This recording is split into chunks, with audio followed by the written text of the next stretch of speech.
अस्सलाम वालेकुम, मैं हूं आपकी होस्ट डॉक्टर स्मेरा अल्ताफ और आप देख रहे हैं अपना फेवरेट हेल्थ शो हेल्थ की बात वीनस के साथ। तो इस शो में बात होती है हेल्थ की, ब्यूटी की और ओवरऑल वेलनेस की। जब ओवरऑल वेलनेस की बात होती है इसका मतलब है आपका यानी माइंड भी पीस में है और आप एक अच्छी हेल्दी और हैप्पी लाइफ गुजार रहे हैं। तो हैप्पी लाइफ गुजारने के लिए बहुत सारी चीज़ें ऐसी होती हैं जिसकी इम्पोर्टेंस को हमें समझना चाहिए। यानी अगर हम हेल्थ की बात करें तो उसमें बहुत सारी ऐसी बीमारियां जो हम वैक्सीनेशन के ज़रिए उसको रोक सकते हैं। बहुत सारी ऐसी चीज़ें हैं, जैसे मेंटल हेल्थ की हम अगर बात करते हैं तो टाइम पर उसको डायग्नोस करवाना, उसका ट्रीटमेंट करवाना बहुत इंपॉर्टेंट होता है। इसी तरह से कुछ बीमारियां ऐसी होती हैं जो कि अभी अगर हम पूरी दुनिया की बात करें तो वहाँ पर हमें वो बीमारियाँ नहीं मिलती, मगर पाकिस्तान की बात करें तो उस पाकिस्तान में अभी भी इस तरह के केसेस आ रहे हैं, जो कि बहुत ही एक तकलीफ़ की बात है, दुख की बात है कि हमने अभी तक उस पर काबू नहीं पाया है। जिसमें से एक बीमारी है पोलियो। पोलियो की अगर हम बात करें तो हम बचपन से हेल्थ अवेयरनेस और इस तरह की बहुत सारे एड्स भी देख चुके हैं, बहुत सारे ऐसे प्रोग्राम्स भी देख चुके हैं, जिससे मुझे लगता है कि लोगों की आगाही बहुत ज़्यादा ज़रूरी है। तो ये इस तरह के प्रोग्राम्स, इस तरह की चीज़ें होनी चाहिए। तो हमने भी कोशिश की है अपनी तरफ से वो पार्ट प्ले करने के लिए। तो आज इसीलिए हमने दावत दी है डॉक्टर आफ्ताब अहमद ख़ान को, जो कि हमारे साथ आज सेशन पे बात करेंगे कि पोलियो किस तरह से इतना यानी अब तक हम क्यों उस पर कंट्रोल नहीं कर पाए हैं, हम कहाँ पर ऐसा कौन से ऐसे इकदाम हैं जिस पर हम लैग कर रहे हैं, जिस पर हमें काम करने की ज़रूरत है, बेसिक इसकी वजूहात क्या हैं, गवर्नमेंट लेवल पर किस तरह से काम होना चाहिए, या फिर ट्रेनिंग्स जो हैं वो किस तरह से हो रही हैं, किस तरह से होनी चाहिए। तो इस टॉपिक पर हम बात करेंगे, क्योंकि ये एक ऐसी बीमारी है जिसको अगर जो भी बच्चा इस बीमारी का शिकार होता है, जिसे भी ये बीमारी लाहक होती है, जिसे भी ये वायरस हिट करता है, टारगेट करता है, तो उसकी जो है लाइफ बहुत ज़्यादा मिजरेबल हो जाती है। उसकी लाइफ एक माजूर और ऐसे इंसान की होती है जो कि अब सोसाइटी में कोई पॉजिटिव पार्ट प्ले नहीं कर सकता, बल्कि वो सोसाइटी पर एक बोझ बन जाता है। और ख़ुद उस शख्स के लिए, उसकी फैमिली के लिए वो बहुत ज़्यादा तकलीफ़देह होता है। वो जब तक ज़िंदा रहता है उसके लिए तमाम चीज़ें बहुत ज़्यादा मुश्किल होती हैं और बहुत मायूस कुन होती हैं। तो हम कोशिश करेंगे इस पर भी बात करें और किस तरह से हम पाकिस्तान को पोलियो फ्री बना सकते हैं, और एज डॉक्टर, एज होस्ट हम क्या पार्ट प्ले कर सकते हैं। तो इस पर भी हम बात करेंगे। तो हमारे साथ मौजूद हैं डॉक्टर आफ्ताब अहमद ख़ान, जो कि कंसल्टेंट फैमिली फिजिशियन हैं, इसके अलावा पब्लिक हेल्थ एक्सपर्ट हैं। आगा खान में भी काफ़ी अरसे ये अपनी सर्विसेज दे चुके हैं, यूनिसेफ, WHO के साथ काम कर रहे हैं बहुत अरसे से। पोलियो के ख़िलाफ़ जंग में इनका बहुत यानी किरदार रहा है। अगर पाकिस्तान की बात करें, कराची की बात करें, तो इस रीजन में बहुत अच्छा इनका काम रहा है। इसके अलावा अगर हम बात करें तो ये हेल्प इंटरनेशनल का भी हिस्सा रहे हैं, जो कि थैलेसीमिया के लिए काम कर रही है, और इस पर हम भी प्रोग्राम कर चुके हैं इस हवाले से। डिफरेंट टीवी चैनल्स पर आपने उनको देखा होगा और बहुत अच्छे से जानते होंगे, उनकी गुफ्तगू सुनते रहते होंगे और मुस्तफ़ीद होते रहे होंगे। तो आज हम बात करेंगे पोलियो पर और इनके क्या थॉट्स हैं, इनकी क्या एक्सपीरियंसेस हैं और किस तरह से हम इस पर काबू पा सकते हैं। सो आइए वेलकम करते हैं अपने गेस्ट को, डॉक्टर आफ्ताब अहमद ख़ान को। अस्सलाम वालेकुम डॉक्टर। वालेकुम सलाम। Thank you so much for coming, और दोबारा ज्वाइन करने का बहुत बहुत शुक्रिया। बहुत शुक्रिया, आपके बुलाने का बहुत शुक्रिया। सो जैसा कि आज हम टॉपिक हमने रखा है पोलियो पर, इस तरह के केसेस भी बहुत ज़्यादा सामने आ रहे हैं। जिस तरह से आप इस पर काम कर रहे हैं पोलियो पर, तो आप क्या कहना चाहेंगे, आपको वजूहात क्या दिखती हैं? सबसे पहले तो हम वजूहात पे बात करेंगे कि क्या ऐसी वजूहात हैं कि दुनिया में तो इसका रेशो बिल्कुल ख़त्म होने के बराबर हो चुका है, बट पाकिस्तान जैसे तरक्की पजीर ही कहेंगे हम मुल्क को, क्योंकि अभी भी हम स्ट्रगल फेस में ही हैं, तो यहाँ पर इतने केसेस क्यों आ रहे हैं? देखिए, आज तो पहले तो मैं आपको इस बात पे अप्रिशिएट करता हूँ कि आपने एक बड़ा अच्छा टॉपिक आज का इसका इंतखाब किया है। और पोलियोमाइलाइटिस इसका पूरा नाम है, और इसको शॉर्ट अगर हम इसको कहते हैं तो पोलियो कहते हैं। जैसे पब्लिक हेल्थ इमरजेंसी मैं इसको हमेशा कहता हूँ, क्योंकि मैं एक पब्लिक हेल्थ साइंटिस्ट हूँ, पब्लिक हेल्थ एक्सपर्ट हूँ। तो हमेशा मैं कहता हूँ कि पब्लिक हेल्थ इमरजेंसी है। पूरी दुनिया में जो आप देखें, ये पोलियो का जो वायरस है, पोलियो की जो बीमारी है, ख़त्म हो चुकी है, माँ सिवाय पाकिस्तान और अफ़गानिस्तान के। ये दो वो कंट्रीज़ हैं जहाँ पे ये अभी तक एग्जिस्ट करती है, और मुसलसल हर गवर्नमेंट जो है वो इसको ख़त्म करने की कोशिश करती है, लेकिन ख़त्म नहीं हो पाती। इसकी बहुत सारी वजूहत हैं ख़त्म ना होने की। एक तो आजकल लोगों में जो अवेयरनेस है या आगाही है वो बहुत ही मिनिमल, बहुत कम है। लोगों में आगाही ही नहीं है कि वो अपने बच्चों को हर बार 2 क़तरे जो पोलियो से बचाव की वैक्सीन होती है वो पिलवाएँ, और अपने साफ़ सुथरा माहौल रखें, अपनी जो सीवेज लाइन है या अपने जो ड्रेनेज सिस्टम है उसको अच्छा रखें, और हाथ धो के हमेशा जो है अपना खाने का स्टार्ट करें, किसी काम का स्टार्ट करें। हाथ धोना तो बिल्कुल ही मालूम हो गया है कि लोग हाथ धोते नहीं हैं।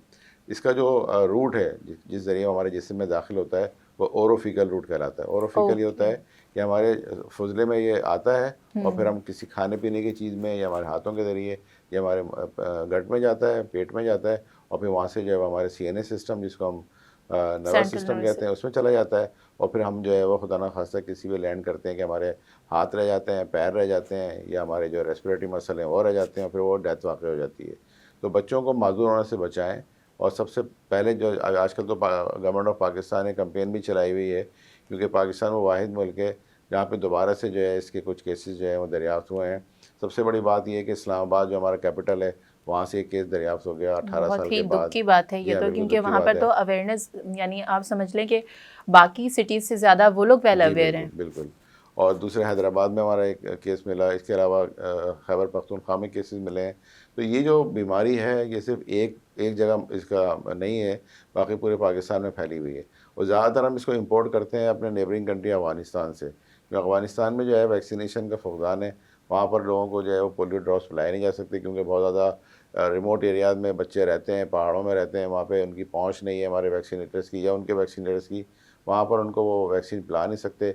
और जब बच्चे वो माइग्रेट करके पाकिस्तान आते हैं या हिजरत करके पाकिस्तान आते हैं तो वो अपना वायरस जो है वो फ़िज़ा में फैलाते हैं और उसके ज़रिए जो है हमारे यहाँ के बच्चों को भी जो है वो पोलियो होने का ख़तरा बढ़ जाता है। ओके। तो आप क्या समझते हैं कि आपने पूरा एक वो बताया कि इस तरह से ये रूट कॉज़ है, और यानी अगर हम कोई ऐसी ग़िज़ा ले लेते हैं जिसकी वजह से सेंट्रल नर्वस सिस्टम हमारा डिस्टर्ब होता है और फिर ये चीज़ प्रॉब्लम जी हाँ। शुरू हो जाती है, तो इसको कितना टाइम लगता है एक हेल्दी बॉडी को यानी टारगेट करने में और पोलियो का वो बनाने में?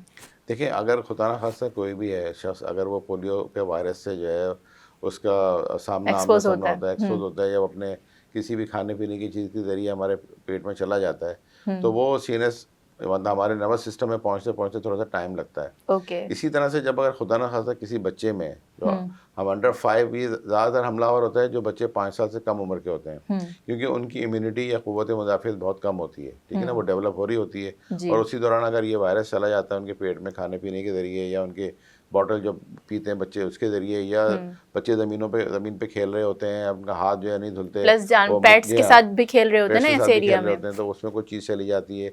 या जो जो हज़रात बड़े होते हैं, ये एडल्ट में भी हो सकती है, ओके। लेकिन उनमें रेशो बहुत कम है एडल्ट्स में होने का। ओके।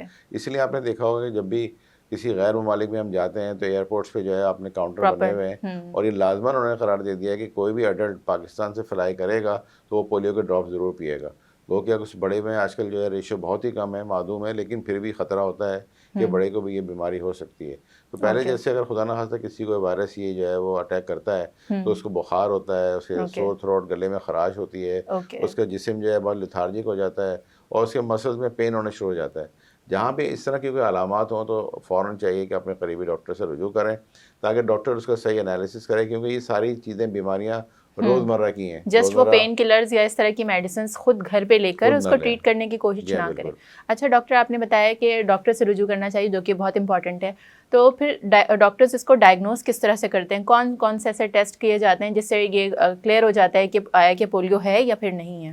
देखिए, सबसे बड़ा इसमें इसका वो हम कोई ब्लड टेस्ट नहीं करते। ओके। इसमें हम स्टूल का टेस्ट करते हैं। ओके। जो भी बच्चा होता है अगर खुदा न खास्ता वो ये कंप्लेन कर रहा होता है कि उसको इस तरह के अलामात हैं और उसने वैक्सीनेशन भी नहीं की हुई, देखना अगर अगर खुदा न खास्ता ये अलामात हैं और वालिदैन को पता होता है कि मैंने बच्चे को ड्रॉप्स नहीं पिलवाए हुए, तो हुँ। फ़ौरन वो अलर्ट होना चाहिए, उनको फ़ौरन जो है वो होशियार होने चाहिए, डॉक्टर के पास जाके उसका ब्लड उसका सबसे पहले स्टूल टेस्ट करवाएँ, हुँ। जो फुजला होता है उसका पखाने का टेस्ट करवाएँ। और बाज़ दफ़ा ये होता है कि हम उसके जो हराम जिसको हम मगज़ कहते हैं या रीढ़ की हड्डी कहते हैं, हुँ। वहाँ से हम पानी निकाल के जो है इसका टेस्ट करके देखते हैं। अगर ओके। उसमें ये वायरस पाया जाता है तो फिर हम डिक्लेयर करते हैं कि भाई इसको जो है पोलियो हो रहा है या हो जाएगा, ये पोलियो हुँ। इसको हो चुका है। क्योंकि ठीक जब है। तक खुदा न खास्ता ये पूरी तरह से फैलता है सीएनएस में, तब तक बच्चे के हाथ-पाँव जो है रह जाते हैं और सारी उम्र की माज़ूरी जो है फिर उसका पेशगम बनती है।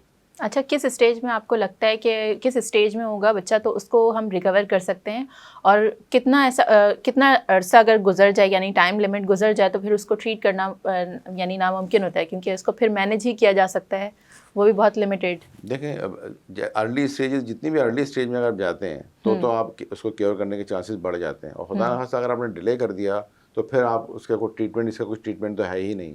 फिर खाली वैसे फिजियोथेरेपी कराएं और पैलेटिव ट्रीटमेंट भी देना पड़ता है आपको, कि जिसकी सपोर्ट लगा दें, पैर में कोई इसके आपकी एज पहना दें ताकि वो चल सके, या उसको चलने में मददगार का कोई सपोर्ट दे दें। लेकिन फिर इसकी जो मसल्स की जो फ्लैसिडपन हो जाता है उसका वापस नहीं कर सकते। तो एक दफ़ा अगर खुदा न खास्ता बीमारी हो जाती है तो इसका कोई ट्रीटमेंट नहीं है। इससे पहले कि ये खुदा न खास्ता बच्चा आपका माजूर हो, सिर्फ 2 खतरे की बात है। अगर आप 2 खतरे पिला देते हैं तो अपने बच्चे को इस सारी उम्र की बीमारी से बचा सकते हैं।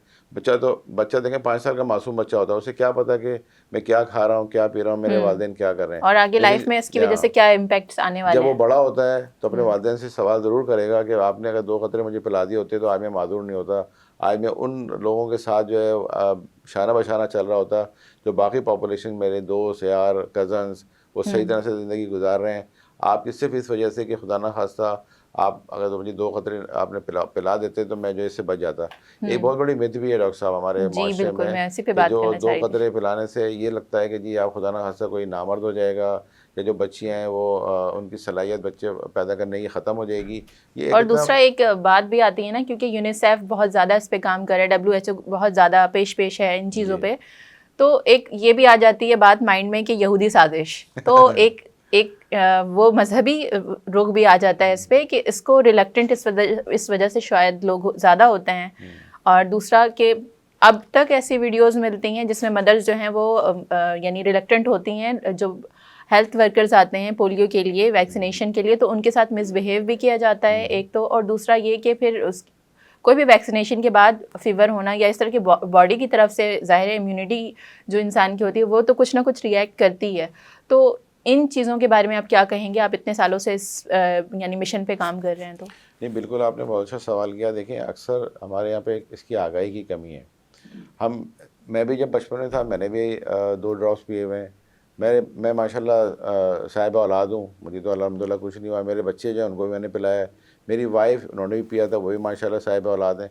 तो ये एक बहुत बड़ा मिथ है कि जी खुदा न खास्ता अगर ये 2 खतरे पीते हैं तो इससे कोई मर्दानगी ख़त्म हो जाती है, या बच्चियों में जो है वो बच्चों की जो है वो पैदाइश करने की सलाहियत ख़त्म हो जाती है।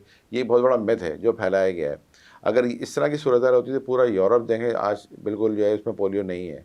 अगर वहाँ पे जो है ड्रॉप्स पिलाए गए हैं और आज पोलियो वहाँ नहीं है, तो क्या सारे वो खुदा न खास्ता इन चीज़ों से जो है मुबर्रा हैं? सब वो ज़िंदगी सही तरह से गुजार रहे हैं? ये सिर्फ़ और सिर्फ हमारे माशरे में इस तरह की चीज़ें जो हैं वो उसका प्रचार होता है, बाकी किसी और दूसरे माशरे में नहीं। हमारे नेबरिंग कंट्रीज़ देख लें, इस्लामिक कंट्री है, बराबर में ईरान, वहाँ से ख़त्म हो गया। इसी तरह पूरे इंडिया में ख़त्म हो चुका है, और जितने कंट्रीज़ हैं वहाँ सब जगह ये ख़त्म हो चुका है ये। लेकिन मलेशिया में देखें ख़त्म हो चुका है।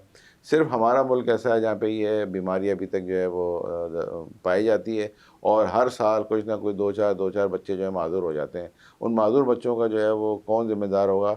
सिर्फ वो वालिदैन जो अपने बच्चों को छुपाते हैं और उनको ख़तरे नहीं पिलाते। हमारे जो नॉर्दर्न एरियाज़ हैं जहाँ पे जो हमारी कम्युनिटी है, वो कम्युनिटी जो है अपने बच्चों को पैदाइश के फ़ौरन बाद एक्सपोज़ नहीं करते। क्योंकि मैंने यूनिसेफ में भी सर्व किया है, तो जब हम सर्वे करते थे तो हमें पता चलता था कि ये अभी न्यू बॉर्न बेबी इस घर में हुआ है, ये महल्ले वाले बताते थे, लेकिन वो बच्चे को एक्सपोज़ नहीं करते, बच्चे का चेहरा नहीं दिखाते, ना बच्चे को लपेट के रखते हैं अपने कपड़े में। उनके एक ख़ास उनकी रवायत है, वो बच्चे को कहते हैं जी इसको नज़र लग जाएगी या इसको क्या हो जाएगा, तो वो बच्चे को एक्सपोज़ ही नहीं करते।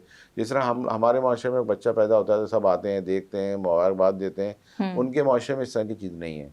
तो वो बच्चा जो अर्ली डेज जिसको फ़ौरन ही ड्रॉप्स पिलाने चाहिए थे वो वक्त गुजर जाता है, और बच्चा जब वो बड़ा होता है खुदा न खास्ता फिर वो अगर पोलियो का शिकार होता है तो वो उन वालिदैन की वजह से होता है कि वो जो इस मैं तो कहता हूँ खबासत एक तरह की जिसमें वो बच्चे को जो है एक्सपोज नहीं करते और दिखाते नहीं है। कई ऐसे घराने थे जहाँ पे हमने ज़बरदस्ती उनको गए बच्चों को उनको बताया, फिर हमने उनको खतरे पिलाए, वरना वो हमें घुसने ही नहीं देते थे ऐसे घरों में, ऐसी जगहों पे, ऐसे अपने महलों में जैसे कोई गैर कानूनी और कोई ऐसी कोई ख़तरनाक एक्टिविटी हो रही हो।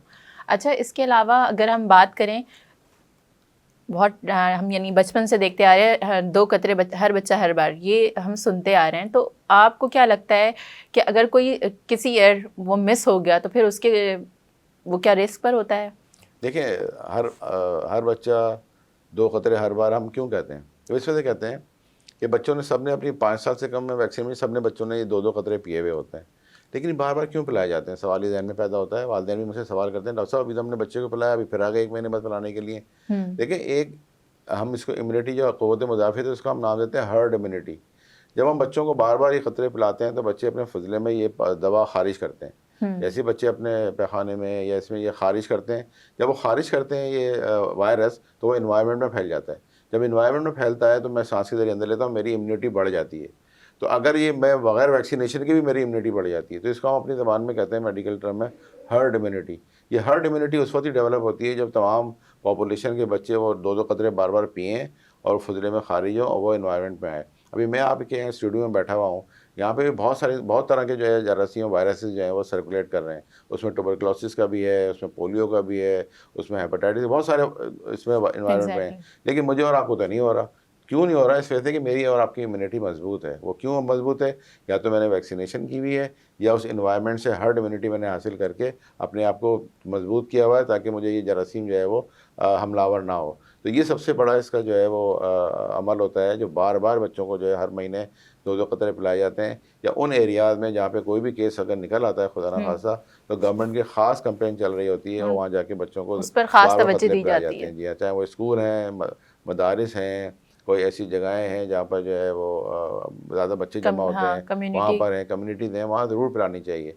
और ये मैं आपके इस चैनल के तवज्जुह से लोगों को ये ज़रूर पैगाम दूँगा कि देखें, जो मदारिस हैं, जो हमारे मस्जिद के मेंबर हैं, जो हमारे चौधरी स्कूल्स हैं। साहिबान हैं, जो हमारे गाँव के जो बड़े साईं हैं, उनको चाहिए कि अपने हारियों को, उन बच्चों को ज़रूर कतरे पिलवाएँ। क्योंकि देखिए, वो अगर वहाँ उसी एनवायरनमेंट में रहते हैं, उसी गाँव में रहते हैं, तो कल को खुदा ना खास्ता उनके भी बच्चे हो रहे हैं पैदा।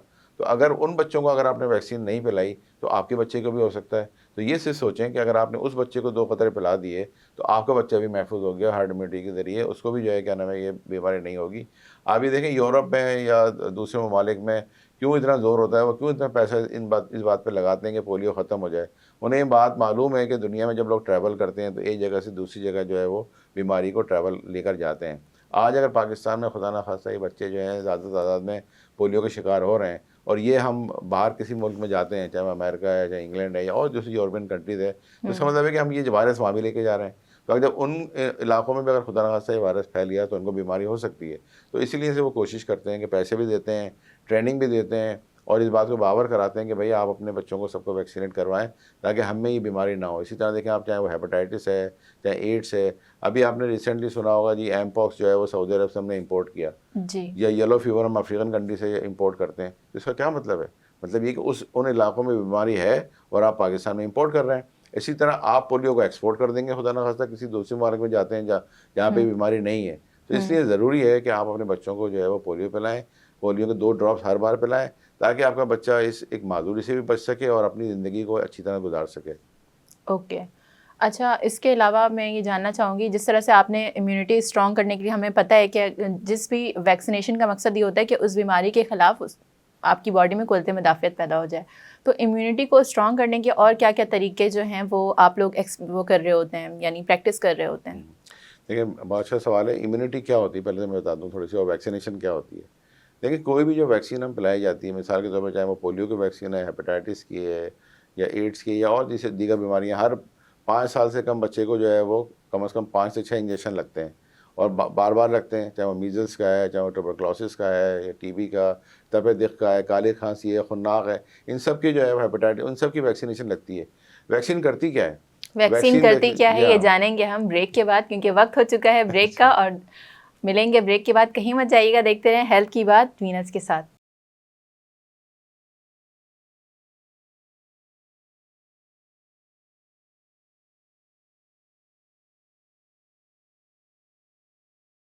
Welcome back. आप देख रहे हैं हेल्थ की बात वीनस के साथ, और हमारे साथ मौजूद हैं डॉक्टर आफ्ताब अहमद, जो कि हमें बताए थे कि किस किस टाइप की वैक्सीन्स होती हैं और कौन कौन सी डिज़ीज़ पर उसको यानी इस्तेमाल किया जाता है।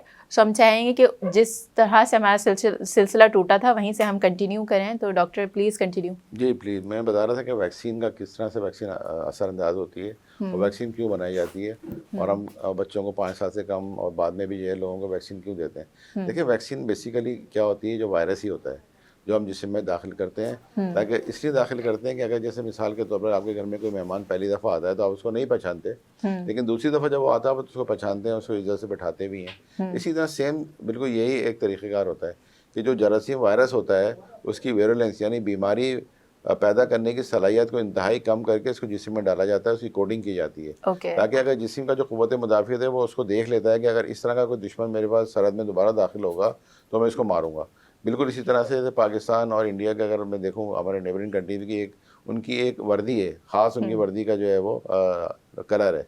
अगर उस वर्दी के लोग ये पहन के वो हमारे सरहद में दाखिल होते हैं तो आप उनके साथ जो है वो उनके साथ लड़ाई करते हैं, उनको मारते हैं, उनको भगाते हैं। बिल्कुल इसी तरह से जी हाँ क़ुव्वत मुदाफ़ियत होता है कि जब आप वैक्सीन जिस्म में दाखिल कर देते हैं और बार बार इसलिए करते हैं कि एक दफ़ा अगर आप उसकी क़ुव्वत मुदाफ़ियत कम हो रही होती है तो आप उसको बढ़ाते हैं, जिसको हम बूस्टर कहते हैं। अक्सर देखा होगा आपने कि वैक्सीन के पहला लगा, फिर 1 महीने बाद, फिर 6 महीने बाद, वो क्यों लगती हैं कि आप उसको बूस्टअप करते हैं, बूस्टर लगाते हैं कि भाई एक दफ़ा आपका इम्यून सिस्टम जो है उसके साथ उसने उसकी हम आहंगी हो गई है, वो जान पहचान हो गई है। अगर इस तरह का वायरस दोबारा जिस्म में दाखिल होगा तो वो उसको पकड़ के मार देगा।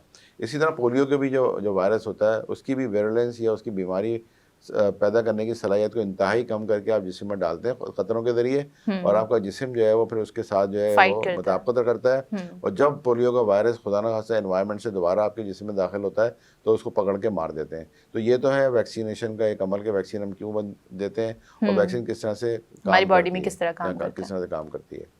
ओके, सो यानी कि इम्यूनिटी बूस्टर्स जो हैं वो बूस्टर्स ऐसी यानी आपकी इम्यूनिटी को बूस्ट करते हैं तो ऑब्वियसली उसकी एक इम्पॉर्टेंस है, तो फिर उससे लोगों को डरना नहीं चाहिए। मैं तो चाहूँगी कि आप इस पर ज़रूर बात करें कि जो लोग बहुत ज़्यादा रिलक्टेंट हैं किसी भी तरह के बूस्टर्स लगवाने के लिए, यानी किसी भी तरह की वैक्सीन से, तो ऑब्वियसली जो छोटे बच्चे होते हैं उसके साइड इफ़ेक्ट्स तो थोड़े बहुत तो आएंगे, यानी जब आप वैक्सीन लेते हैं तो कोई ना कोई बॉडी का रिएक्शन होगा ही, और जब हमारा इम्यून सिस्टम उसके अगेंस्ट फाइट कर रहा होता है तो टेम्परेचर रेज हो जाता है। तो इस चीज़ को एक ख़तरा या अलार्मिंग साइन ना समझें, बल्कि इस चीज़ को मैं चाहूँगी कि आप इस पर थोड़ा सा। बिल्कुल, आप देखें, अगर मैं आपके सामीन और नाज़रीन के देखेंगे, उनके बाजू, दोनों बाजू में देखें तो एक बाजू में एक तरफ जो है निशान होगा, वो सबको बचपन में BCG का इंजेक्शन लगा हुआ है। वो ट्यूबरकुलोसिस जो BCG कहलाता है हमारा, उसका इंजेक्शन लगा। अगर आप कोई भी देखना चाहे तो वो देख सकता है अपने बाजू में एक छोटा सा उसके मार्क होगा उसके। वो क्यों लगा हुआ है? वो इस वजह से लगा हुआ है कि हमारे माशरे में, हमारे इसमें TB की बहुत ज़्यादा बीमारी जो है वो फैली हुई है, तो उससे बचाव के टीके लगते हैं।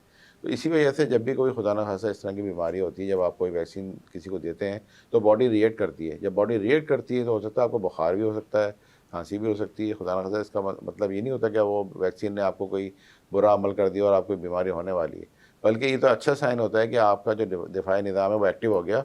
जो सो रहा था वो जाग गया और उसने उसके खिलाफ जो है वो कुछ ना कुछ तबाह आजमाइश शुरू कर दी, जिसके नतीजे में आपको बुखार भी हो सकता है, हल्का हल्का खांसी भी हो सकती है। उसकी दवाएँ आती हैं, वो दवाएँ ले लीजिए आप। प्लस अपनी ग़िज़ा को अच्छा रखें। देखिए, आप जो जंक फूड का आजकल बहुत दौर चल गया है कि इंसान जंक फूड खाना शुरू कर दिए। इससे बेहतर है कि आप घर की बनी हुई चीज़ खाएँ और हाइजीनिक चीज़ खाएँ। कभी भी कोई काम करें उससे पहले हाथ ज़रूर धोएं। आप जब तक अगर आप हाथ नहीं धोते तो ये पहला सोर्स है उस गंदगी का जो अपने मुंह में आप डाल रहे होते हैं। अगर साफ़ हाथ के साथ आप कोई चीज़ खा रहे हैं या कोई अमल कर रहे हैं, कोई चीज़ बना रहे हैं, माएँ ख़ास तौर पर जो बच्चों को फ़ीड कराती हैं या बच्चों के लिए खाना बनाती हैं, उनके लिए तो मैं ख़ास ये तजवीज़ करूँगा कि वो पहले ज़रूर साबुन से हाथ धोएँ, खुश करें, उसके बाद उनके लिए कोई खाने की चीज़ बनाएं। क्योंकि बच्चे इतने वल्नरेबल होते हैं, इतने ज़्यादा जो है वो उनको बीमारियों का ख़तरा होता है कि अगर खुदा न खास्ता माँ के हाथ गंदे हैं, माँ के हाथ ख़राब हैं, क्योंकि माँ तो सारा दिन सफाई सुथराई में लगी होती है, कभी किचन की सफाई, कभी बर्तन धोना है, कभी ये करना है, कभी वो करना है, तो उसके हाथ में हज़ारों तरह के जरासीम लगे होते हैं। अगर वो बच्चों के खाने की चीज़ से पहले हाथ नहीं धोगी तो इसका मतलब है कि वो अपने बच्चे को जो है वो एक बीमारी की तरफ लेके जाना चाह रही है। इसके साथ साथ बच्चों को अच्छी ग़िज़ाएँ दें, खालिस ग़िज़ाएँ दें, बजाय इसके खालिस ग़िज़ाओं में और अच्छी ग़िज़ाओं में आप कुछ सजेस्ट करें कि अगर इस तरह की, क्योंकि अभी इस तरह के केसेस आ रहे हैं बहुत ज़्यादा, तो हमें भी अलर्ट होना चाहिए, क्योंकि ये हमारी एक कौमी तौर पर देखें तो एक हमारी भी ज़िम्मेदारी है, इस चीज़ के ख़िलाफ़ जंग हमें भी करनी चाहिए। तो कौन सी ऐसी ग़िज़ाएँ हैं जो कि हमारे लिए बहुत ज़्यादा बेनिफिशियल हो सकती हैं ऐसी कंडीशन में? देखिए, सबसे पहले तो हम जिसको हम कहते हैं मीट जो है वो हम खालिस मीट जो होता है, जिसको हम रेड मीट कहते हैं, बच्चों के लिए रेड मीट बहुत अच्छा होता है। बड़ों के लिए थोड़ा सा रेड मीट ज़रा कोलेस्ट्रॉल की वजह से वो देखभाल के खाएँ, अगर उनका कोलेस्ट्रॉल लेवल सही नहीं है, अगर बहुत ज़्यादा बढ़ा हुआ है तो वो रेड मीट ना लें, वाइट मीट लें, मछली का इस्तेमाल रखें, सब्ज़ी लें। आप कोई भी देखें प्रोसेस फूड ना खाएँ या कोई भी आप डब्बे के फूड ना खाएं। आजकल बहुत ज़्यादा इजी वे चल गया कि ये डब्बे का अपने फूड फ्रोजन आइटम खाना शुरू कर दिए, उससे आप अवॉइड करें। आप फ्रेश कोई भी चीज़ बनाते हैं फ्रेश, चाहे वो दालें हैं, चाहे वो सब्जियां हैं, चाहे वो गोश्त है, फ्रेश रखें आप। हमारे यहाँ क्या होता है कि जी हम ला के फ्रिज में जो है पूरे पूरे महीने जो है वो फ्रीज करके रख देते हैं चीज़ों को, फिर निकाल के खाते हैं। इसी तरह हम जो घर में जो भी खाना बनाते हैं, सालन जो भी होता है बच जाता है, फ्रिज में रख देते हैं और फिर 2 दिन के बाद निकाल के खाना शुरू कर देते हैं। अब आप देखें, जब आप एक दफ़ा आप खाना बनाते हैं, आपने एक दफ़ा उसको फ्रीज किया, ठीक है, दोबारा जब उसको थॉ किया, थॉ का मतलब ये कि आपने उसको जब फ्रीज हो गया था या जमा हुआ था, आपने उसको दोबारा से गर्म किया, डिफ्रोस्ट किया, हाँ। आपने बचा फिर दोबारा फ्रिज में रख दिया। ये सबसे खतरनाक अमल होता है। ओके। इसमें बहुत सारे जरासीम का जो है पेशरम होता है। उनके लिए आप एक अच्छा कंडीसिव एनवायरनमेंट प्रोवाइड करते हैं कि वो दोबारा से ग्रो कर जाए। तो कभी भी एक दफ़ा थॉ हुई हुई चीज़ को दोबारा से इस्तेमाल ना करें, उसको वहीं ख़त्म करें। जितना आप खा सकते हैं इतना ही बनाएं, ज़्यादा बनाने की ज़रूरत ही नहीं है आपको। इसी तरह मैं दोबारा अपने टॉपिक की तरफ आता हूँ, वैक्सीन की तरफ। देखिए, जो भी पोलियो की वैक्सीन होती है वो -20 डिग्री सेंटीग्रेड पे उसको प्रिजर्व किया जाता है। आपका सवाल था कि जी ये कंट्रोल क्यों नहीं हो रहा? -20 डिग्री सेंटीग्रेड पे इसको हम फ्रीज करते हैं। जब हम उसको निकाल के बच्चों के मुंह में जो कतरे डालने जैसे होते हैं, तो इसको हम पिघलाते हैं, उसको हम थॉ कहते हैं। जैसे ये थॉ होती है तो फिर उसको +2 to +8 डिग्री सेंटीग्रेड पे लेके जब आप जो वैक्सीनेटर चलते हैं, आप देखें वैक्सीनेटर के सब एक थर्मोस होता है उनके पास, या उनके पास कोई एक कैरियर होता है, हाँ, जिसके अंदर वो वैक्सीन लेके चलते हैं। वो कैरियर जो वैक्सीन होता है उसके अंदर आइस होती है। वो आइस जो है उस वैक्सीन का टेम्परेचर मेंटेन करती है। सबसे बड़ा इसमें कैच ये है, जो भी घरों में आजकल हर घरों में जो है वो दरवाज़ा नॉक करके जो है लोग वैक्सीन पिलाने आ रहे हैं बच्चों को, सबसे पहले आप देखें उनका वायल होता है। एक वायल के ऊपर जो लगा होता है, उस वायल के अंदर एक मार्कर बना होता है चौकोर तरह का, उसके अंदर वाइट डॉट होता है। आप जब भी आप वैक्सीन पिलाने के सबसे पहले वो मार्कर देखें, अगर उस वाइट डॉट की जगह कोई ब्लैक डॉट पड़ा हुआ है या कोई और डॉट पड़ा हुआ है, इसका मतलब वो वैक्सीन खराब हो गई है। अब उसका टेम्परेचर जो है या वो डिस्कार्ड करवा दें, सोरे नई वाली वैक्सीन निकालो। क्योंकि अक्सर जो वैक्सीनेटर उनको भी ये बात पढ़ाई सिखाई तो जाती है, लेकिन वो जल्दी के चक्कर में उन्होंने अपने रजिस्टर भरने होते हैं और घर के बाहर निशान लगाना होता है, तो उनको इतना टाइम नहीं होता कि वो देखेंगे ये ख़राब हो गई क्या हो गई। अक्सर जो कैंप लगते हैं वैक्सीनेशन के, वहाँ धूप में ये वैक्सीन रख देते हैं कि जो बच्चा आ रहा है सबको जल्दी जल्दी कौन बार बार निकाले फ्रिज उसमें से, कंटेनर में से या कूलर में से या अपने उसमें, तो बाहर ही निकाल के रख देते हैं। अब आप मुझे बताएंगे, डायरेक्ट धूप वहाँ पड़ रही है, गर्मी इतनी ज़्यादा हो रही है, उसको आपने +2 to +8 डिग्री सेंटीग्रेड में रखना है, तो वैक्सीन की जो एफिकेसी है प्लस गर्मी का जो टेम्परेचर है उसको भी नहीं देखा जाता, उसको भी नहीं देखा जाता, तो वैक्सीन तो ख़राब हो गई ना। तो अब आप वही वैक्सीन पिलाए जा रहे हैं, फिर कह रहे हैं जी पोलियो कंट्रोल नहीं हो रहा। प्लस जो वैक्सीनेटर हैं जो वैक्सीन पिलाने जा रहे हैं, उनको भी उनकी भी एजुकेशन कमी है। नॉन मैट्रिक उनकी ट्रेनिंग बेसिकली किस तरह से होती है, किस तरह से देना है बच्चों को। फिर ये कि उनको एक खौफ भी होता है। आप देखें हर वैक्सीनेटर के साथ एक पुलिस वाला साथ चल रहा होता है, उनको ये खतरा होता है कि हमें कोई मार दिया जाएगा, हमें कोई हमारे साथ कोई बदतमीजी ना कर दे। अब अपनी बच्चियाँ होती हैं, हमारे बच्चे साथ होते हैं, तो वो उनको ये भी खौफ है कि जल्दी जल्दी से ये काम करके जाएंगे, अपने रजिस्टर भरें और अपने सुपरवाइजर को अपनी जिम्मेदारी से वो हो जाए। अब उस चक्कर में क्या होता है कि कभी कभार वो थोड़ा सा उनसे मिसकंडक्ट भी हो जाता है कि उन्होंने अगर पूरे अलॉटेड घर पूरे नहीं किए, तो फिर वैक्सीन को तो वो डिस्कार्ड करते हैं और मार्किंग करके देते हैं कि हमने सबको पिला दिया। अब ये इतना बड़ा एक अमल है जिसकी वजह से अब जो बच्चों को पीना चाहिए था वो बच्चा नहीं पी पाता। आपने वैक्सीन ज़ाया कर दी, अपने रजिस्टर में मार्क कर दिया, घर में मार्क भी लगा के चले गए कि जी यहाँ तो बच्चा था नहीं, बच्चा गया हुआ था, कुछ भी था, तो भी बहाना आपने बना दिया। लेकिन वो बच्चा जो अंदर घर में सो रहा था उसको तो आपने वैक्सीन पिलाई नहीं। क्यों? उसका तो हक मारा गया। टाइम भी पूरा हो रहा था, जल्दी भी हो रही थी, आपको खतरा भी था, आपने जल्दी से निपटाओ और घर जाओ। तो ये सबसे बड़ा जो चीज़ें हैं जो, तो आप क्या समझते हैं डॉक्टर कि इनकी प्रॉपर ट्रेनिंग किस तरह से हो सकती है या किस तरह करवाई जाती है ताकि ये जो गलतियां हो रही हैं ये गलतियां जो हैं कम से कम हो और ख़त्म हो जाए? यूनिसेफ के प्लेटफॉर्म से जितने भी वैक्सीनेटर्स थे उनकी हम ट्रेनिंग करते थे, बाकायदा उनकी पूरे हफ्तों की और महीनों की ट्रेनिंग होती थी, उनको समझाया जाता था, पढ़ाया जाता था। लेकिन देखिए हर आदमी एक सा नहीं होता, 5 उंगलियां बराबर नहीं होती। 2 लोग अच्छी तरह समझ जाते हैं, 2 लोगों की कुछ कम समझ में आता है, कुछ कम पढ़े लिखे होते हैं। अब शहरों में तो आपको पढ़े लिखे लोग मिल जाते हैं, अब आप गाँव में और रिमोट एरियाज में पढ़ा लिखा तो कोई नहीं मिलता। वहाँ पे बर्फ़ का बड़ा मसला है, वहाँ तो फ्रिज नहीं मिलते, वहाँ तो ये बर्फ़ खाने नहीं है, तो आप अपनी वैक्सीन को आप कैसे प्रिजर्व करेंगे? इतनी मुश्किल हो जाती है उस वैक्सीन को प्रिजर्व करना +2 to +8 डिग्री सेंटीग्रेड में रख के, और आप जनाब मीलों जा रहे हैं पैदल या अपने बाइकों पर जा रहे हैं या कि जो भी आपका मीन्स है ट्रांसपोर्ट का, लेकिन वहाँ पर बर्फ़ नहीं मिल रही। जब बर्फ़ नहीं मिल रही तो आपकी वैक्सीनेशन जो है वो जो प्रॉपर टेम्परेचर वो मेंटेन नहीं हो रहा। जब वो मेंटेन नहीं हो रहा तो वैक्सीन की एफिकेसी या उसकी सलाहियत ख़त्म हो रही है जो, लेकिन आप ज़बरदस्ती बच्चों को पिलाकर आ रहे हैं तो पोलियो तो कंट्रोल ही नहीं हो पा रहा है। ये सबसे बड़ा एक मिथ है जहाँ पर ये इस पर गौर करना चाहिए गवर्नमेंट को कि ऐसे सेंटर बनाने चाहिए बीच बीच में जहाँ पर ये वहाँ पर उनको बर्फ़ प्रोवाइड किया जाए, और फिर हालांकि होता भी प्रॉपर ट्रेनिंग हो ताकि इफेक्टिवली वैक्सीनेशन का काम किया जा सके। अक्सर बच्चों को देखें जो बच्चों के मुंह में 2 कतरे डाल लेते हैं, बच्चे ने अगर मुंह इधर उधर कर लिया या हिला लिया को पकड़ा तो कभी इधर गया इधर गया। अब 2 कतरे भी, अगर 1 कतरा गया 2 कतरे पूरे नहीं गए तो आपने तो काम ही पूरा नहीं किया। अब बात ये होती है कि उस प्रॉपर जो वैक्सीनेशन होती है उसका तरीक़ेकार होता है कि बच्चे के मुंह को थोड़ा पिंच करते हैं, आप बच्चे का मुंह पर होता है, फिर आप 2 कतरे डालते हैं। अब आपने बच्चा इधर उधर रो रहा है, बच्चा वैसे ही खौफज़दा हो जाता है कि मुझे पकड़ लिया, मैं पता नहीं क्या होने वाला है। जब वो रोना शुरू करता है तो उसका मुंह तो सीधा होता नहीं है, तो ड्रॉप अगर आप गाल में गिर गए, नाक पे चले गए, नीचे गिर गए, आपने कह दिया जी मैंने 2 ड्रॉप्स पिला दिए। तो ये जो चीज़ें हैं ये बड़ा इसका देखना चाहिए और इसकी ट्रेनिंग जो है प्रॉपर देनी चाहिए ताकि ये मूजी मर्ज जो है इससे हम जान छुड़ा सकें, वरना इसी तरह चलता रहेगा। हर महीने हर 2 महीने बाद हम दोबारा से कंप्लेन कर रहे होंगे और फिर पोलियो का जो वायरस जो जरासीम है या जो वो भी कंट्रोल नहीं है होगा, वो कंटिन्यू करती रहेगी, लोग माजूर होते रहेंगे और हम जो है मुसलसल इस अजियत में रहेंगे कि पता नहीं कल किसका नंबर आ जाए बच्चे का, कल किसका नंबर आ जाए। तो ये मेरी तरफ से आपका सामीन के लिए और नाज़रीन के लिए एक मैसेज है ये। ओके, तो और आप क्या समझते हैं अवेयरनेस किस किस तरह से दी जा सकती है? गवर्नमेंट लेवल पर तो इस पे काम होना चाहिए, ऑब्वियसली गवर्नमेंट एक तरह से एक लॉ इम्प्लीमेंट करती है, सारी चीज़ों को देखती है, तो फिर जो बाकी यानी हमारे लिए डॉक्टर्स के लिए उस पर काम करना ईजी हो जाता है, एक इन्वायरमेंट क्रिएट हो जाता है, एक इन्वायरमेंट क्रिएट करना एक असल काम होता है। सो आपको क्या लगता है कि अवेयरनेस किस किस तरह से हम फिलहाल दे रहे हैं और देने की क्या ज़रूरत है? अगर कोई ऐसा पॉइंट रह गया है जो डिस्कस करना चाहिए? नहीं, बिल्कुल डिस्कस करना चाहिए। एक तो देखें आपका मीडिया जो माशाल्लाह मीडिया इस पे काम कर रहा है, आप में और आप बैठ के इस पे बात कर रहे हैं, ये भी एक आगाही है जो लोगों तक फैलेगी। दूसरा जो सबसे बड़ी आगाही है वो देखें मस्जिद के जो इमाम साहब होते हैं, जो मेंबर पर बैठ के जुमे का खुतबा देते हैं, काफ़ी लोग आकर उनको सुनते हैं, उनकी बात मानते भी हैं, वहाँ पर ये बात करनी चाहिए। स्कूल के जो हेडमास्टर साहब होते हैं वो अपने वालिदैन जो पेरेंट्स टीचर मीटिंग होती है उसमें ये बात रखें। जितने भी हमारे इदारे हैं, बड़े बड़े इदारे हैं, वहाँ पे हम सेमिनार वर्कशॉप करते हैं, उसमें हम 2 मिनट 5 मिनट 10 मिनट की ये टॉक ज़रूर रखें कि अपने बच्चों को जो है वैक्सीनेट ज़रूर करवाएं आप।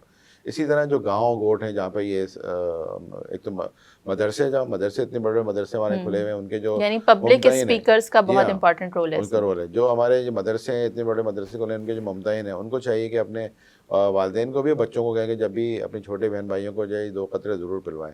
तीसरे जो हमारे गाँव गोठों में जो वडेरे साहिबान हैं, जो साईं साहिबान हैं, जो उस पूरे गाँव में जो उसके जो है वो बड़े होते हैं, उनको चाहिए कि अपने जितने हारी हैं या जो उनके लोगों खेतों में काम करते हैं उनको इस बात पे बावर कराएं कि ये टीमें आएंगी, आपने इनको 2 कतरे ज़रूर पिलाने हैं। प्लस जितने भी ये ट्रैवल की जितनी भी जगहें होती हैं, मिसाल बस स्टेशन हैं, बस स्टॉप्स हैं या एयरपोर्ट्स हैं, वहाँ पर जब इस तरह के लोग एक्सचेंज हो रहे हैं वहाँ पे ज़रूर देखेंगे बच्चे, कोई ऐसे बच्चे तो नहीं जिनको आप नहीं पिलाए। अक्सर लोग ट्रैवल, मैं घर पे जाऊँगा पिलाने वाला बच्चा जी वो छुट्टियाँ होंगी गर्मियों की, नानी के यहाँ गए हुए हैं, नाना के यहाँ गए हुए हैं, मामू के गए, चाचा के यहाँ गए हुए हैं, वहाँ पे जाके देखें जी कहाँ जा रहे हैं, रास्ते में बच्चे मिल जाते हैं, उनको आप पूछें पिलवाएं। तो ये पूरा मास लेवल पे काम होगा, तब जाके ये कंट्रोल होगी। सिर्फ दुनिया में देखें कहीं नहीं होता कि लोग घरों पे जाके वैक्सीन पिलाएं, ये सिर्फ वाहिद पाकिस्तान मुल्क है जहाँ पे गवर्नमेंट आपके घरों पे भेजती है, नॉक करके आपको पिला के आती है। दुनिया में कहीं इस तरह नहीं होता। दुनिया में लोग अपने बच्चों को लेके जाते हैं सेंटर से, वहाँ पिलवाते हैं। ये इतनी बड़ी सहूलत गवर्नमेंट आपको दे रही है, फ्री में दे रही है, चाहे वो 5 साल से कम उम्र के बच्चों की है, चाहे पोलियो कैंपेन है, फ्री में मिलती है। अब आप कोई चीज़ फ्री में भी ना लें, वैसे तो हम कहते हैं एक फ्री में एक चीज़ मिल रही है 2 लूँगा, तो भैया फ्री में आप 2 कतरे मिल रहे हैं तो आप पिलवा लें, 2 ही कतरे हैं एक ही जगह, ये पिलवाने आपको क्या कबाद है? तो खुदा ना खास्ता आपके बच्चे को ना माधुरी से बचाएगा, माधुरी नहीं होगी, लेकिन अगर ये हमारे जहनों में हम बिठाएं, आगाही दें, मास लेवल पे जो है आगाही दें, चाहे वो मीडिया है आपके, जिस तरह आपके चैनल इस वक्त जो है बड़ा अच्छा काम कर रहा है कि लोगों में ये इन्फॉर्मेशन जो है वो फैला रहा है, डिसमिनेट कर रहा है, इसी तरह तमाम जितने मीडिया चैनल्स हैं उनको चाहिए कि इस पर बात करें, आगाही करें। प्रिंट मीडिया है, हमारे अखबारात हैं, उसके अंदर ये जो रसायल हैं, बहुत सारे ऐसे मीडिया हैं, कैंपेन चलती हैं हमारे मुख्तलिफ, ताकि मास लेवल पे इस पर अवेयरनेस क्रिएट की जाए और लोगों में इसकी आगाही हो कि ये पिलाना बहुत ज़रूरी है। इससे पहले कि आपके बच्चे माजूर हो जाएं, 2 कतरे पिलवा दें खुदा के वास्ते, वरना ये होगा कि आप एंड करेंगे बैसाखियों पे और एंड करेंगे जनाब आप उस पर, और खुदा ना खास्ता अगर ये दिल के जो पट्टे होते हैं, सांस के पट्टे, दिल के पट्टे और सांस के हवाले से भी हम बात करेंगे, मगर वक्त हो चुका है एक छोटी सी ब्रेक का। लेंगे एक ब्रेक, कहीं मत जाइए क्योंकि बहुत इंपॉर्टेंट डिस्कशन होने वाली है। लें एक ब्रेक और वापस आएँ, देखते रहें हेल्थ की बात वीनस के साथ।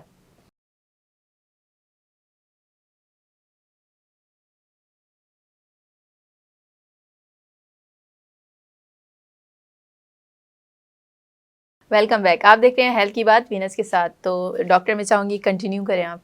जी बिल्कुल, मैं जहाँ से सिलसिला दोबारा जोड़ता हूँ कि देखिए पोलियो को जो वायरस होता है वो आपकी जो सांस के पट्टे होते हैं, खुदा ना खास्ता अगर उन पर असरअंदाज हो जाए तो आपकी सांस बंद हो सकती है, तो आपकी डेथ वाकई हो सकती है। सिर्फ ये नहीं कि खुदा ना खास्ता आपके जो है वो लिम्स या आपके जो पैर हैं उसी में जो है खुदा न खास्ता पोलियो होगा, या आपके हाथों में पोलियो होगा, बल्कि आपके सांस के अगर पट्टों में ही चला गया तो आपकी सांस जो है वो नहीं आएगी और आपको खुदा न खास्ता ये जानलेवा हो सकता बच्चे है। की डेथ भी वाक़ई हो सकती है। तो ये बहुत ख़तरनाक चीज़ है जिससे जो है हमें बचना चाहिए, और हम चाहेंगे इसको हम फ़ौरन जो है बच्चों को जितना भी बचाव हो सकता है इसका बचाव ज़रूर करें इसका। ओके अच्छा डॉक्टर, वैसे तो जिस तरह से आपने वैक्सीनेशन का जिक्र किया, यूजुअली जो बच्चों को यानी ड्रॉप्स दिए जाते हैं, पिलाए जाते हैं, और इंजेक्टेबल्स का क्या है, इंजेक्टेबल्स कब दिए जाते हैं? देखिए, बिल्कुल अच्छा सवाल किया आपने। जिन माशरों में पोलियो ख़त्म हो गया है वहाँ पोलियो ड्रॉप्स नहीं पिलाए जाते, वहाँ पे इंजेक्टेबल लगाए जाते हैं। इसको हम इनएक्टिवेटेड पोलियो वायरस कहते हैं, आईपीवी कहलाते हैं, इनएक्टिवेटेड ओके। Polio virus. ये जो पोलियो हम जो क़तरों के ज़रिए देते हैं ये एक्टिव होता है इसके अंदर, लेकिन जैसे मैंने पहले गुजारिश की कि उसको बीमारी पैदा करने की सलाहियत को बिल्कुल ख़त्म कर देते हैं। सिर्फ कोडिंग होती है कि जी इस हाथ पाँव का, इस शक्ल का अगर कोई वायरस आपके जिस्म में दाखिल हो तो आप उसको मारें, अपने क़ुव्वत मुदाफ़ियत को हम ये मैसेज देते हैं। ओके। आईपीवी क्या होता है? आईपीवी जो है वो इनएक्टिवेटेड पोलियो वायरस होता है। ये भी हम इंजेक्ट करते हैं बॉडी के अंदर, और इसकी भी जो है वो 3 तरह के जो है 3 दफ़ा हमें लगता है। एक हम 2 महीने में देते हैं, फिर हम 4 महीने में देते हैं, फिर हम 6 से 8 महीने में देते हैं, और उसके बाद हम फिर 5 से 6 साल तक दे सकते हैं इसको। तो 3 या ओके। 4 शॉट लगते हैं इसके। लेकिन ये उस सूरत में लगते हैं जिन माशरों में पोलियो ख़त्म हो गया, जैसे ईरान में है, अमेरिका में है, इंग्लैंड में है, या हिंदुस्तान में मलेशिया। है, जिन नेबरिंग कंट्रीज़ में जहाँ पोलियो एक दफ़ा ख़त्म हो जाता है, इरेडिकेट हो जाता है, WHO में सर्टिफाई कर देता है, जब ये जो कंट्री है ये पोलियो फ्री जोन है, वहाँ पे फिर ये इंजेक्टेबल शुरू होता है।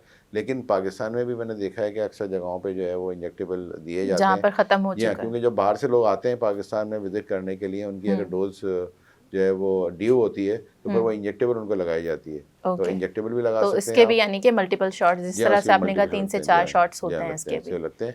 तो वो ओके। उनको लगते हैं, या जो ऐसे एनवायरनमेंट से आते हैं या ऐसे ममालिक से आते हैं जहाँ से ये पोलियो का वायरस ख़त्म हो चुका है, तो वो अगर उनको यहाँ ज़रूरत पड़ती है तो उनको लगता है, या फिर हमारे माशरे में भी लोग जो हैं वो आजकल इंजेक्टेबल लगवा रहे हैं, बजाय इसके कि वो पोलियो ड्रॉप्स पिलाएं, वो कहते हैं जी इंजेक्शन लगा दें।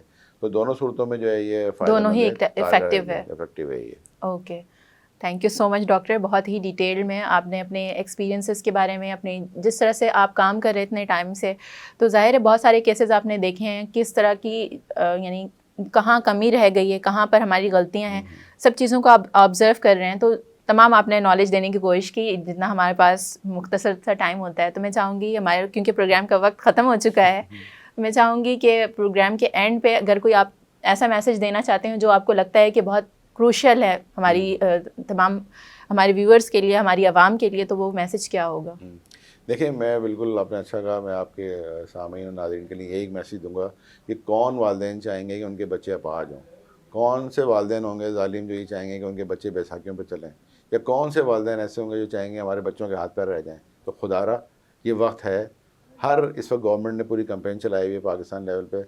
वैक्सीनेटर आपके दरवाजे पर आ रहे हैं, आपको नॉक कर रहे हैं। 2 क़तरे सिर्फ पिलाएं, 5 साल से कम बच्चों को 2 क़तरे हर बार 2 क़तरे पिलाएं, ताकि आप बच्चों को इन माजूरी से बचा सकें और उनको एक माशरे का फ़ाल इंसान बना के आप उनको पेश कर सकें।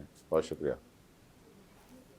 तो नाजरीन, ये था आज का हमारा प्रोग्राम। उम्मीद करती हूँ बहुत सारी चीज़ें आपको पता चली होंगी। बहुत सारी ऐसी चीज़ें होती हैं, मिथ्स होती हैं, जिसकी वजह से हम परेशान होते हैं और वो उस फ़ायदेमंद चीज़ से रिलक्टेंट हो रहे होते हैं, जो कि अगर हम यानी सही टाइम पर एक्सेप्ट कर लें तो बहुत सारी प्रॉब्लम से बचा सकता है हमें, जिसमें से एक पोलियो भी है। और पोलियो का दोबारा से एक दफ़ा से इसका यानी बढ़ना, यही वजह है कि हम उसको सही तरह से ख़त्म नहीं कर पा रहे हैं, कि हम जो अवेयरनेस हमें होनी चाहिए या फिर जिस तरह से हमें इक़दामात करने चाहिए, शायद उतने इफ़ेक्टिवली हम नहीं कर पा रहे हैं। तो as a nation, as a कौम, हमें जो है इस चीज़ को ख़त्म करने के लिए अपनी पूरी कोशिश करनी चाहिए।